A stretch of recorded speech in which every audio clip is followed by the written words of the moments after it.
Hi, it's summertime geez. Halika pasyal tayo, maglilibot tayo dito paligid ng kahanga-hangang destinasyon G-turista dito sa Baguio City. By the way, it's me again, Lance Vlog, ang welcome to our short vlog today.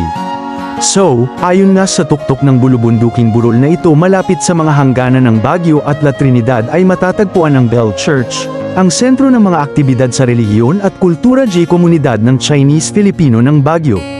Ang Bell Church ay itinatag noong 1960 ng P, isang Chinese na imigrante mula sa Canton Region. Ang templong Chino na ito ay pangunahing naiimpluwensyahan ng arkitektura ng tao, ngunit nagtatampok din ito ng pagsasanil ng mga simbolo ng Budista at sumusunod sa mga sinaunang pamamaraan ng pagtatayo ng Chino.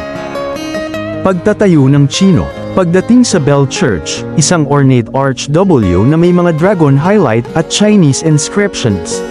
Pagdating sa Bell Church, isang magarbong arko na may mga dragon highlight at Chinese inscriptions ang sasalubong sa iyo.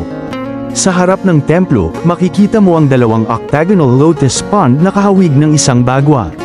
Sa kulturang Chino, kinakatawan nito ang konsepto ng muling pagsilang at immortalidad.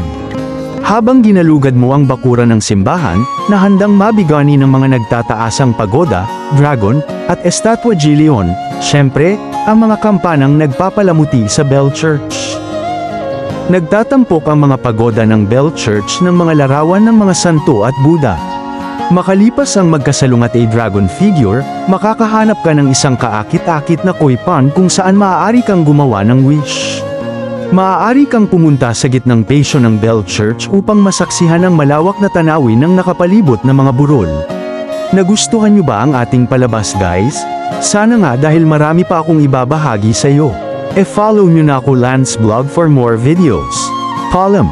See you sa susunod na vlog.